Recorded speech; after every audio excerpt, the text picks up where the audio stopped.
Hello students, welcome to my Gurukripa account classes.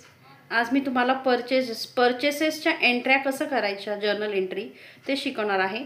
परचेसमध्ये 3 types असतात परचेसचे, एक cash purchase, credit purchase, purchase return किंवा return outward. त्याच्यामध्ये पहिलं बघूया आपण आता कॅश परचेस, म्हणजे त्याला मराठीमध्ये आपण रोख खरेदी।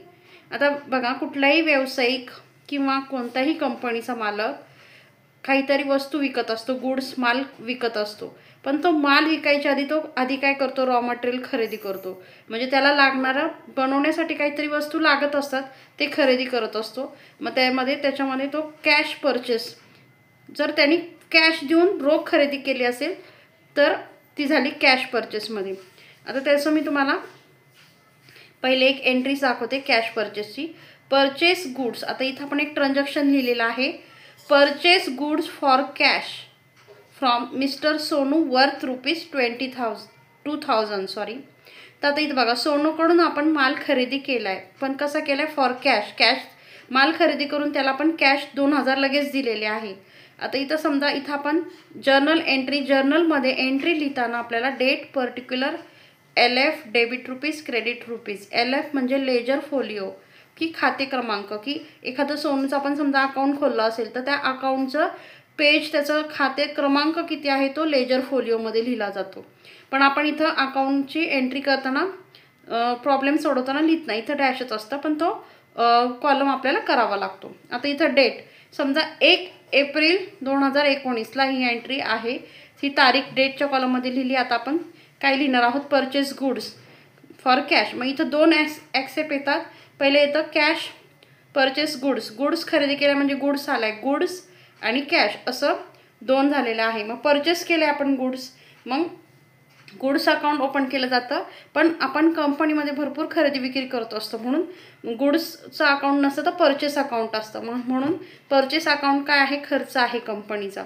मग खर्च आहे म्हणजे नॉमिनल अकाउंट। मग नॉमिनल अकाउंटचा रूल काय आहे, डेबिट ऑल एक्सपेन्सेस आणि लॉसेस। मग परचेस एक्सपेन्सेसमध्ये जर धरलं तर परचेस अकाउंट पहिले एंट्री होणार, परचेस अकाउंट डेबिट टू आता माल खरेदी केला म्हणजे परचेस माल आलाय त्याला डेबिट दिलं आपण, आणि कसा केलाय, कॅश म्हणजे कॅश गेली, आपण कॅशमध्ये केलं ना, मग कॅश काय झाली आपल्याकडनं, cash real account, cash goes out, पण to cash account.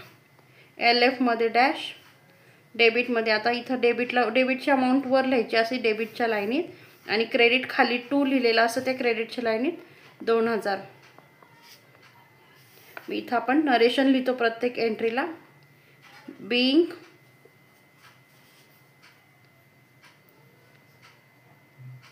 Purchase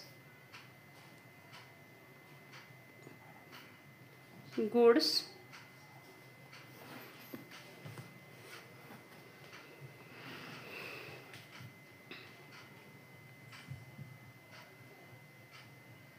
for cash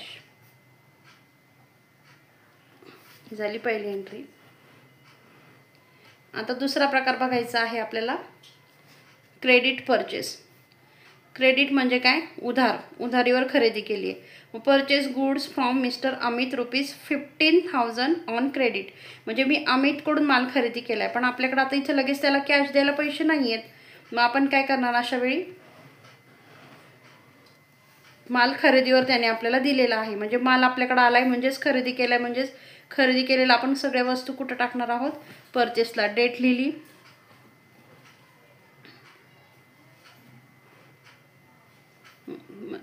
आता समजा काय असेल ती तारीख लिहिली आपण, परचेस अकाउंट डेबिट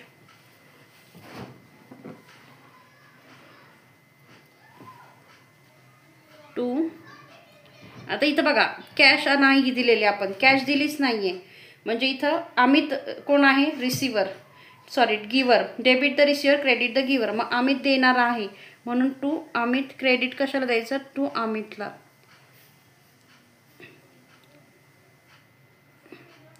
डेबिटमध्ये 15,000 आणि क्रेडिटमध्ये 15,000 रुपये। Bing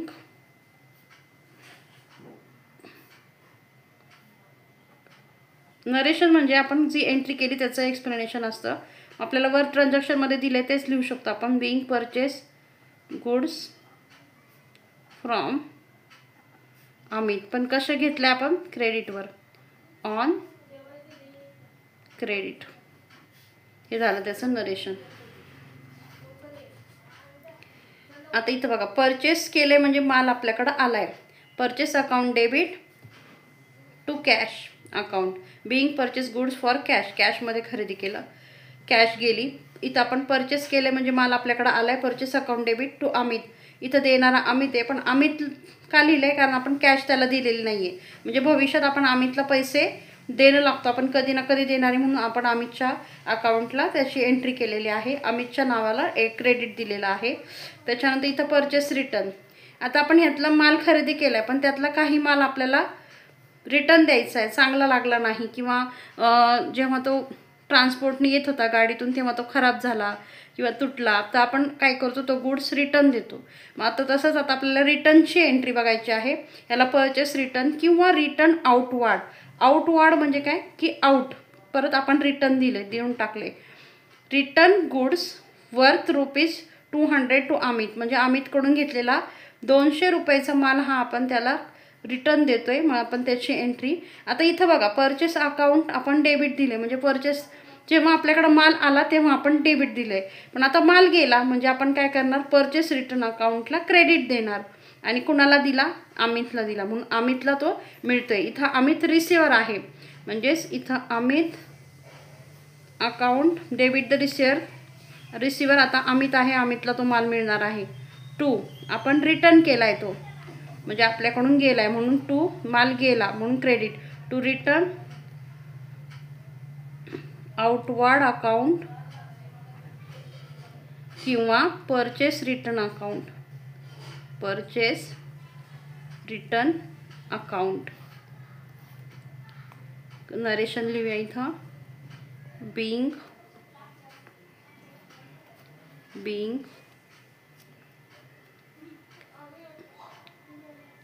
return goods to Amit.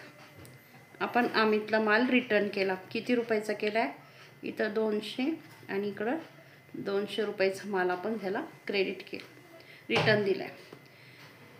अशा प्रकारे मित्रांनो इथं परचेसेसचे 3 प्रकार असतात. Cash purchase, credit purchase, purchase return किंवा रिटर्न आउटवर्ड. कॅश म्हणजे कॅशमध्ये झालेला व्यवहार, क्रेडिट उधारीवर झालेला व्यवहार. आणि इथं काय आलंय आणि काय गेलंय ते बघून आपण डेबिट क्रेडिट द्यायचं. पुढच्या लेक्चरमध्ये मी तुम्हाला सेल्सचे प्रकार शिकवणार आहे.